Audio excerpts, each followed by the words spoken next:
Hey there. Have you ever stopped to think about how one single language, which started on a pretty small island, somehow managed to shape our entire modern world? We're talking finance, science, pop culture, the whole shebang. Well, today, we're going to find out how. So, the big question is, how did this happen? How did English become the language for money, for science, and of course, for the internet? It definitely wasn't an accident. It was actually the result of this long, winding history of empires, huge economic shifts, and some seriously powerful new technologies. Okay, so the story really kicks off with the British Empire. As its ships sailed around the world, they didn't just carry soldiers and goods, they carried the English language. It became the language of government, of business and education, in all these different places across the globe. And then a whole new chapter begins. After World War II, the United States steps onto the world stage as this massive economic power.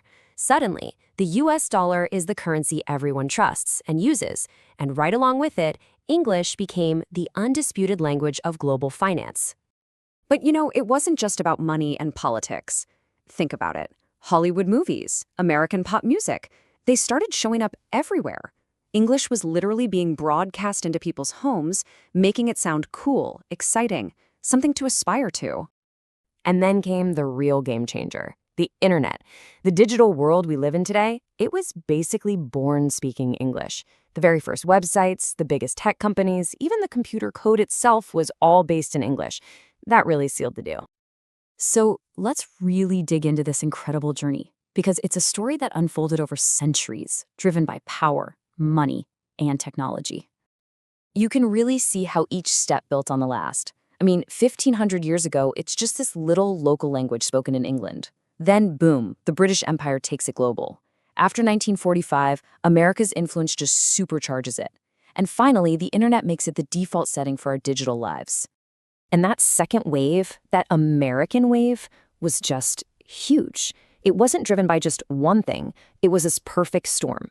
Global business was the biggest piece of the pie for sure, but science and tech, entertainment, politics, they all played a massive part in making English the must-have language of the 20th century.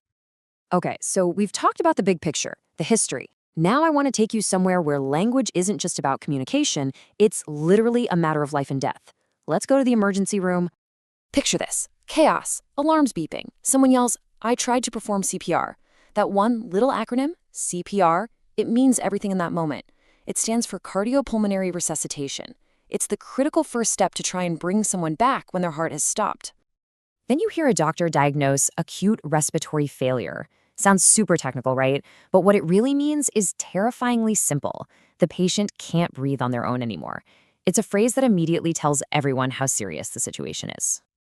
And the response has to be intubate. Just one word, but it sets off this whole complex, life-saving procedure of inserting a breathing tube. In that kind of environment, there's just no time for long-winded explanations. The language has to be fast, precise, and crystal clear.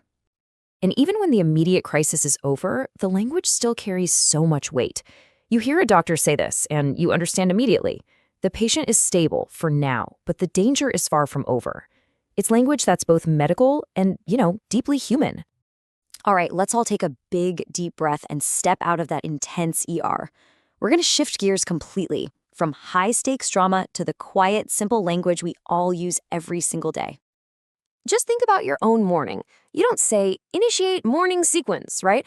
No, you'd say something like, "I'm going to wake up around 7," or "Time to make some coffee." These aren't urgent commands. They're just simple descriptions that paint a picture of our own little world. And when you put those two worlds side by side, it's pretty amazing, isn't it?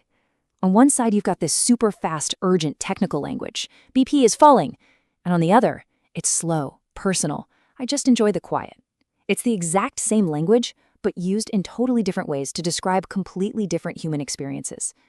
So, knowing that the language has this incredible range, how do you get more comfortable with it? Well, the secret is to start right where you are, with the language of your own life. Let's talk about a few simple but really powerful ways to do that. So here are a few things you can actually do, like today. Think of it as your practice toolkit. The absolute number one thing, just speak. Talk about your day out loud, even if it's just to yourself. Use simple, full sentences. Another great trick is called shadowing. Just listen to someone speaking and try to repeat what they say right after them. And seriously, don't worry about being perfect. Just practice. Okay, so why does all this practice matter? Because learning English today is way more than just learning words and grammar. It's about gaining a truly global skill. Get this, right now, as we're talking, there are over 1.5 billion people learning English around the world. That's just a staggering number. It's almost 1/5 of the entire planet. This isn't just a language class anymore. It's a worldwide movement. And what does that mean for you personally?